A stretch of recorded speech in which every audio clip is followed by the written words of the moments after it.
And we're live again. Welcome to the Amor Muto Discovery.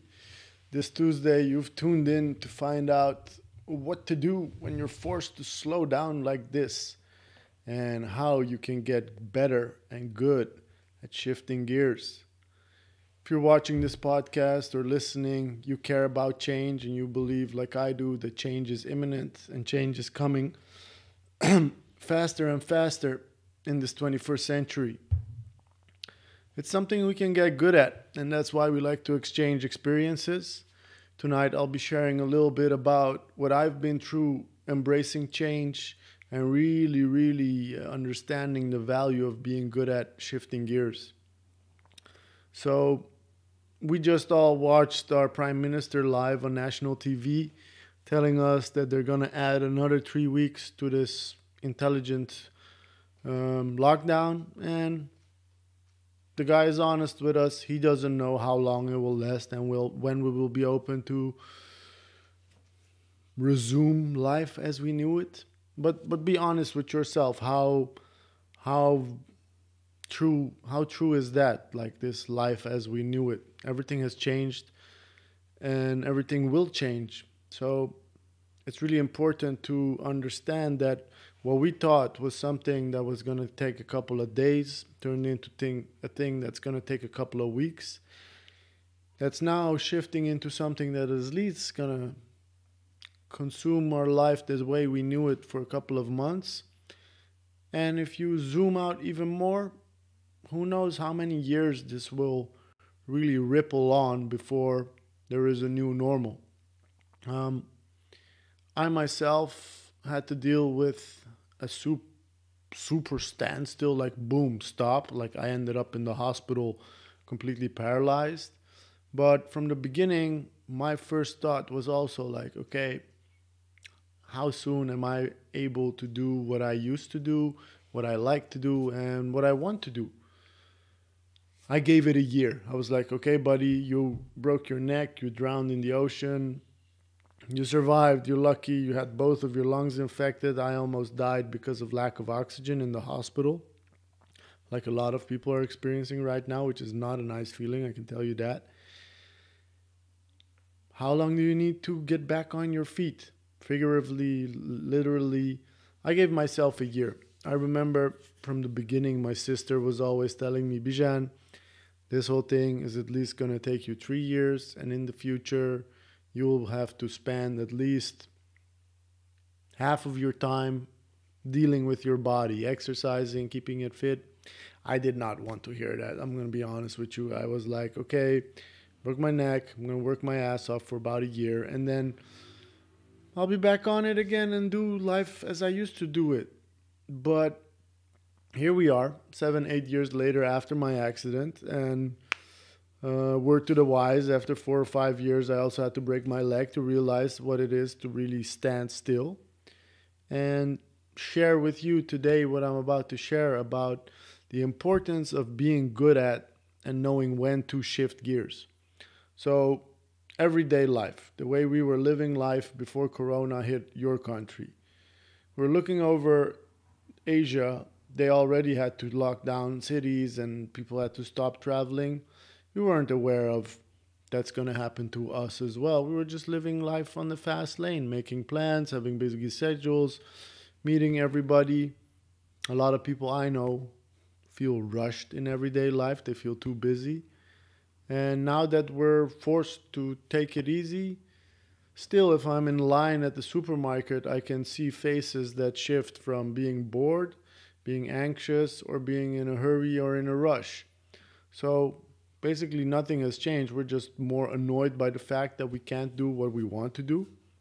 And I guess what I want to share with you this evening is if you look at change and the cycles of change and uh, how disruption is basically a jack in the box for change, like you want to plan change and you want to work towards change. That's nice. You're setting it a course of action yourself.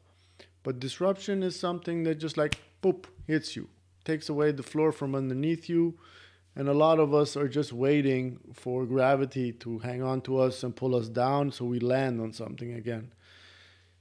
We don't know when we're going to land, and we don't know the landscape of what we're going to land on. So there are a lot of questions that worry us and maybe consume our thoughts. But as I've been through this myself once in a very physical way, but also we're being disrupted in the sense that you cannot do what you want to do. You cannot go to places that you want to go, literally being immobilized and almost being told what you are allowed or can or can't do. A lot of us are experiencing that for the first time right now.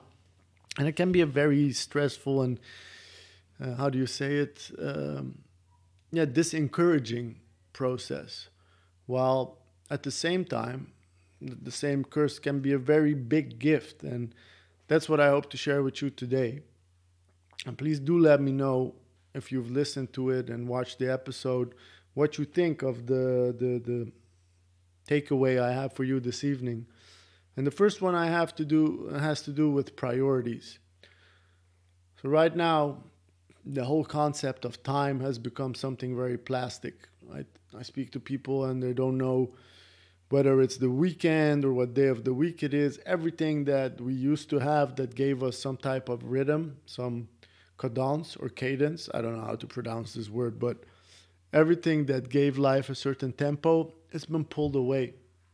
And this whole abstract experience of, okay, only thing that exists now is daylight and then nighttime confuses a lot of people, and it can push you into a procrastination and being a couch potato and not having any specific deadline mode. But look at it as an opportunity to really have your own personal timeless priorities.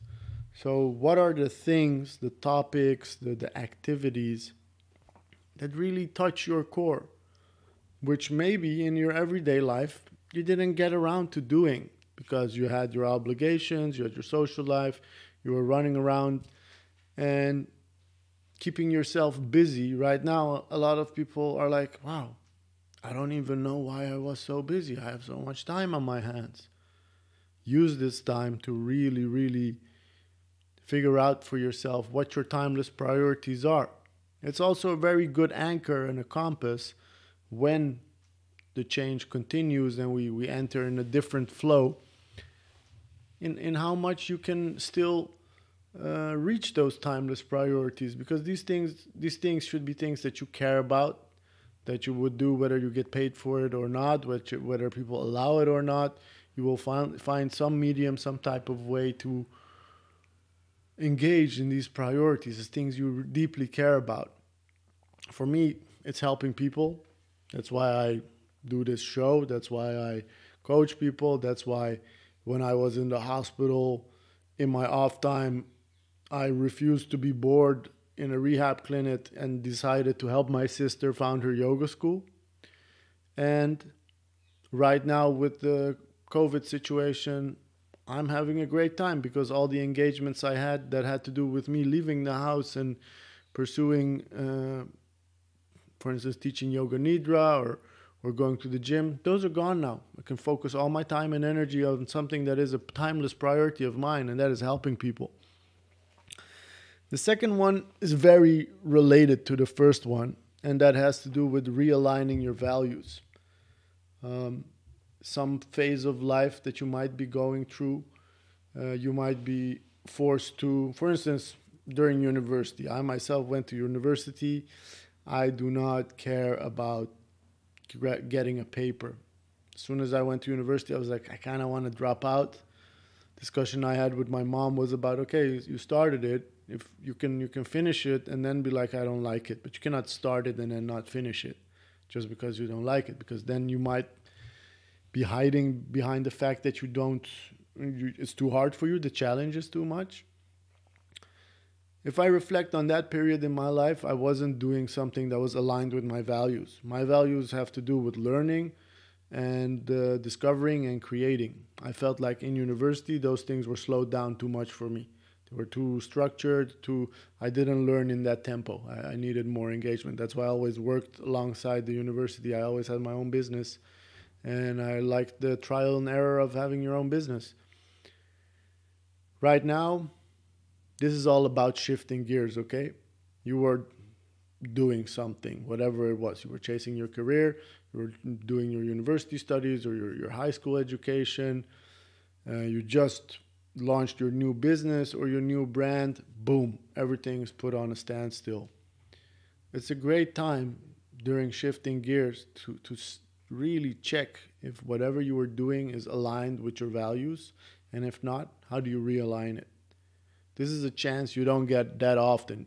Most times people are forced to take these two steps that I just called you on. So like prioritizing like your own personal timeless priorities and realigning your values. Usually that only happens if you have a bad burnout and you completely crash, you're flat on your ass, and you got to reboot yourself because the world just keeps on turning and you want to catch up, but you just discovered that you can't do it the way you were doing it. So you got to figure out yourself anew. And these two steps are really important when you want to get back on your feet. And right now, we do not know when we will get back on our feet, but something that you can do, which is specifically very helpful to do in a moment where there is more peace, more standstill, a slower pace of life, is to do these steps. So realigning your values. And you can think to yourself, how does one realign their values? It's really simple. Just Google it, find the list of values, make one table, write down how important certain values are for you, and write down how satisfied you are with the current level of you aligning yourself with those values. And if, for instance, safety is something that you value at an 8, but you experience as a 3, and that's something you need to improve. If there is a bigger than 2-point difference on a scale of 10 in this list, then that's something you need to address for yourself, because that means that you are not aligning with your own values. If something's not important to you and it doesn't score high either, it doesn't matter because you don't really care about that value. But the values that you care about, 7 and up, your satisfaction level hopefully is on that side of the spectrum as well. Otherwise, you might be experiencing higher levels of dissatisfaction. So we have these first two steps: realigning your values and having timeless priorities. And then we get to the core of what shifting gears is about, in my perspective. And to really be able to emphasize how important this is, I'm going to take you back to the moment that I'm laying in a hospital bed, completely paralyzed, with most of the professionals that stood next to my bed telling me, this is the end scenario. You're going to be a puppet with just a head. You cannot carry your own head. You need help 24/7 around the clock. Can't scratch your own nose. I kept faith because in my belief, and that really is something that has to do with faith, and I think that's something that's important at the moment as well, for you to have faith, is to put things in a bigger picture. So if I break my neck and I drown, and last week they're telling me that I can't breathe by myself, then maybe it's too soon to listen to these people who are telling me this is the end scenario, this is what it's going to be like forever. Right now, for us, some of us might get distressed by the fact that we do not know how long this is going to take. If you take a step back and you zoom out, and be like, okay, it's 2020. How long is this coronavirus going to hit my life, my family, my country, the world economy? Maybe 3 years, maybe 5 years. If you look at it from day to day, week to week, month to month, 3 to 5 years seems like a long, long time. It's like, who wants to think about that? It just makes me tired saying it. For me, at the age of 25, thinking, okay, this whole breaking my neck accident, I was willing to give it a year. I was thinking to myself, what is a year on a human's life? It's about 2% if you make it to 50. It's about 1% if you make it to 100. So you personally now being disrupted, whatever is going on, how much your life is in turmoil, however long that is going to take. If you zoom out and you take it from a perspective of like beginning of my life to the end of my life, maximum it's gonna like it has to really blow up in our faces to be 10% of our life impacted by COVID. I think it's gonna remain under the 3 to 5%. And this whole zooming out, that's something that is really a skill that you can practice and get good at when you're going through rough patches. For instance, the one that I am most familiar with is my own winter depression. Every winter, I think the world is a bad place. Why do we even exist? It's grim outside. It's cold. Can't go outside without wearing 2 layers of pants and 3 jackets. I don't care much about living. It's sad. And during that moment, every day takes so damn long. It's like, oh, when it's going to be over. To be able to take a step back in that moment and be like, hey, but February is around the corner. March is around the corner. Give it 2-3 months. And what's 2-3 months compared to a year? So why would I allow myself to go in a super extreme dip? And what can I do at the moment to keep my mental health up? So how can I stay in touch with my timeless priorities, and how can I keep my values aligned? That's something really important to do, to zoom in and out. So as much as important it is to be able to shift gears, a part of that skill to be able to shift gears, to slow down and speed up, is to be able to zoom out. And right now, if we zoom out, we're like, okay, whether we wanted it or not, for all of us, a time has come to slow down. And we don't know how long that's going to take, but why should we feel rushed when we realize that there's going to be plenty of time to make a pace? So don't be in a hurry. Focus on what kind of pace do you want to make? In what direction do you want to move? What was going on in your life the past few years? And how do you see your life the coming years? So this zooming in and out, taking a bird's eye view perspective, has a lot also to do with visioning. Usually you're running, you don't know actually where you're going. This is like a gift. It's wrapped in a really weird virus that is impacting a lot of people in a very weird way.